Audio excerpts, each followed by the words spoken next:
Welcome to option tricky achievers. எனக்கு date பார்த்தீங்கன்னா 4/1/2022. இப்போ நம்ம என்ன பார்க்க போகிறோம்னா pre market analyse about Nifty and bank Nifty.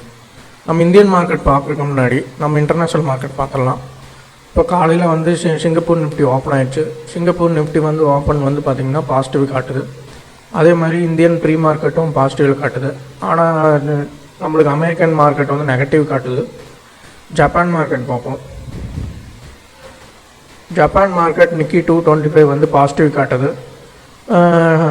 China மார்க்கெட்டும் பார்த்திங்கன்னா பாசிட்டிவ் காட்டுது. ஓகேங்களா? ஆனால் என்னென்னா பர்சன்டேஜ் வைஸ் பார்த்திங்கன்னா நம்மளுக்கு 1% வந்து ரீச் ஆச்சுன்னா சைனா மார்க்கெட் ஸ்ட்ராங் ஆயிரும். இதெல்லாம் வந்து பார்த்திங்கன்னா உங்களுக்கு நியூட்ரலாக தான் இருக்குது. சரிங்களா? பாசிட்டிவில் இருக்குது, ஆனால் மார்க்கெட் ஸ்ட்ராங்காக இல்லை பையில். அதே மாதிரி அமெரிக்கன் மார்க்கெட்டும் பார்த்திங்கன்னா ஸ்ட்ராங்காக இல்லை. சரிங்களா?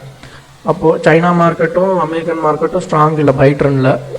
ஆனால் Singapore Nifty Japan market Indian மார்க்கெட்டில் ஸ்ட்ராங்காக இருக்குது. அப்படிங்கும்போது நம்மளுக்கு வந்து பார்த்திங்கன்னா நம்மளுக்கு இன்றைக்கி வந்து ட்ரேட் எப்படி இருக்குது, நம்ம பிபிக்கு மேலே சஸ்டன் ஆகி நின்றுச்சுன்னா நம்ம ட்ரேட் எடுத்து போயிடலாம். ஓகேண்ணா? சரி, இப்போ நம்ம சார்ட் பார்த்து ஐடென்டிஃபை பண்ணிக்கலாம் மார்க்கெட் எப்படி இருக்குன்ட்டு. இப்போ நான் வந்து என்னென்னா புது பிஇபிஐ ஐடென்டிஃபை பண்ணி போட்டாச்சு. அதாவது டிசம்பர் மந்த்தை பேஸ் பண்ணி பிஇபி ஐடென்டிஃபை பண்ணியாச்சு. ஐடென்டிஃபை பண்ணி நம்ம அதுக்கு உண்டான சப்போர்ட் ரெசிஸ்டன்ஸ் எடுத்துருக்கோம். சரிங்களா? இப்போது இது வந்து என்னென்னா பிஇபி மந்த்லி பிரேக் இந்த பாயிண்ட்டு. இந்த ரெட் கலர் லைன் வந்து ரெசிஸ்டன்ஸ் R1 R2, இது வந்து சப்போர்ட் S1 S2. ஓகேங்களா? இப்போது இதில் வந்து என்னென்னா இந்த 5 லைன் கூட ட்ராவல் ஆகிட்டு இருக்க வரைக்கும் ரேஞ்ச் மார்க்கெட்டாக இருக்கும். சப்போஸ் இந்த R2 பிரேக் பண்ணி மேலே போயிட்டானா ட்ரெண்ட் ஆயிரும், இல்லை S2 பிரேக் பண்ணி கீழே வந்துட்டானா ட்ரெண்ட் ஆயிரும். ஓகேங்களா? அப்போ நம்மளுக்கு மார்க்கெட் வந்து இதுக்குள்ளே இருக்கிற வரைக்கும் ரேஞ்சு தான். இந்த இடத்துல நீங்கள் பொசிஷன் ட்ரேட் போகலாமான்னா போகலாம், ஆனால் நல்ல டெக்னாலஜி இருந்தால் போகலாம். அது வரைக்கும் நீங்கள் இடையில என்னென்னா டே ட்ரேட் மட்டும் பண்ணிகிட்டே இருங்க. சரிங்களா? இப்போது நம்மளுக்கு வந்து பார்க்கலாம் இன்றைக்கி வந்து மார்க்கெட் எப்படி இருக்குன்னா நம்மளுக்கு பிஇபிக்கு மேலே இருக்கிறனால பை ட்ரெண்டு தான். சரிங்களா? சப்போஸ் பிஇபி கீழே வந்து சஸ்டெயின் ஆகி நின்ட்டானா நம்மளுக்கு மார்க்கெட் வந்து ரேஞ்சாக மாறிடும். இப்போதைக்கு நம்மளுக்கு வந்து பை ட்ரெண்டில் இருக்குது. சரிங்களா? ஏன்னா இன்னும் 2 hours மார்க்கெட் இருக்குது. ஏன்னா நம்மளுக்கு 9:15 தான் மார்க்கெட் ஓப்பன் ஆகும். சப்போஸ் பிஇபி கீழே சஸ்டெயின் ஆகி நின்ட்டானா மார்க்கெட் வந்து பார்த்திங்கன்னா ரேஞ்ச் மார்க்கெட் ஆயிரும். இப்படியே கண்டினியூ ஆகிட்டானா பை ட்ரெண்ட் ஆயிரும். சரிங்களா? பேங்க் நிஃப்டி பார்ப்போம். பேங்க் நிஃப்டியும் அதே மாதிரி தான். நம்மளுக்கு வந்து என்னென்னா இந்த பிஇபிக்கு மேலே வந்து சஸ்டெயின் ஆகி நின்ட்டானா பை ட்ரெண்ட் ஆயிரும்.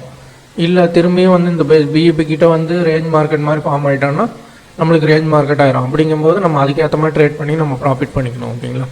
அப்போ மார்க்கெட் வந்து இன்றைக்கி எப்படின்னா இன்றைக்கி மார்க்கெட் வந்து காலைல ஓப்பனிங் பொறுத்து தான் இருக்குது ட்ரெண்டு பையா இல்லை ரேஞ்சான்னு. சரிங்களா? இப்போ எதுவும் டிசைட் பண்ண முடியாது. ரீசன் வந்து மார்க்கெட் ரொம்ப கிட்ட இருக்குது பிஇபி கிட்ட. அதனால் சரி நம்ம வீக்லியில் போயிடுவோம். வீக்லியில் என்னென்னா நம்மளுக்கு ஏற்கனவே பை ட்ரெண்டில் தான் இருக்குது. சரிங்களா? இப்போ நம்மளுக்கு மந்த்லியிலும் ட்ரெண்டு பையின்னு கன்ஃபார்ம் ஆயிடுச்சுன்னா கண்டிப்பாக இன்றைக்கும் நம்மளுக்கு நல்ல மூவ்மெண்ட் இருக்கும். சப்போஸ் மந்த்லியில் வந்து ரேஞ்ச் மார்க்கெட்டாக ஃபார்ம் ஆயிடுச்சுன்னா இப்போ இன்றைக்கி வீக்லிலையும் கொஞ்சம் மார்க்கெட் வந்து பை ட்ரெண்டில் இருக்கும். ஆனால் மார்க்கெட் வந்து என்னது கொஞ்சம் சைட்வேஸ் மார்க்கெட் மாதிரி இருக்கும். சரிங்களா? அப்போது நம்ம வந்து கார்டில் வந்து என்ட்ரி எடுத்துகிட்டு ஒரு 100 பாயிண்ட்ஸ் கிடைச்சா புக் பண்ணிடுங்க. சப்போஸ் ஜாக்பாட்டு கிடைச்சாலும் ஜாக்பாட் புக் பண்ணுங்கள். சரிங்களா? அதே மாதிரி பேங்க் நிஃப்டி பார்ப்போம். பேங்க் நிஃப்டிலையும் பார்த்திங்கன்னா நம்மளுக்கு வீக்லி பொறுத்த வரைக்கும் பை ட்ரெண்டில் தான் இருக்குது. இதுவும் பார்த்திங்கன்னா இந்த ப்ரீவியஸ் க்ளோஸ்க்கு மேலே சஸ்டெயின் ஆகி மேலே ஓப்பன் ஆகிட்டோன்னா மார்க்கெட் நீங்கள் கால் ஆப்ஷன் போயிடலாம். கால் ஆப்ஷன் போய்ட்டு நீங்கள் வந்து புக் பண்ணிக்கலாம். ஓகேங்களா? இதுதான் விஷயம். அதே மாதிரி நான் லெவல்ஸ் வந்து என் டெலிகிராமில் கொடுத்துட்ருக்கேன். அதில் வந்து பார்த்திங்கன்னா எப்பவுமே டே லெவல்ஸ் வீக்லி மந்த்லி எல்லாம் கொடுத்துட்ருக்கேன். அதே அப்புறம் பார்த்திங்கன்னா ஸ்ட்ரைக் ப்ரைஸ் வந்து எடுக்கணும்னு சொல்லி கொடுத்துருவேன். எடுக்கிற ஸ்ட்ரைக் ப்ரைஸ் வந்து கரெக்டாக ஸ்ட்ராங்காக இருக்கும்.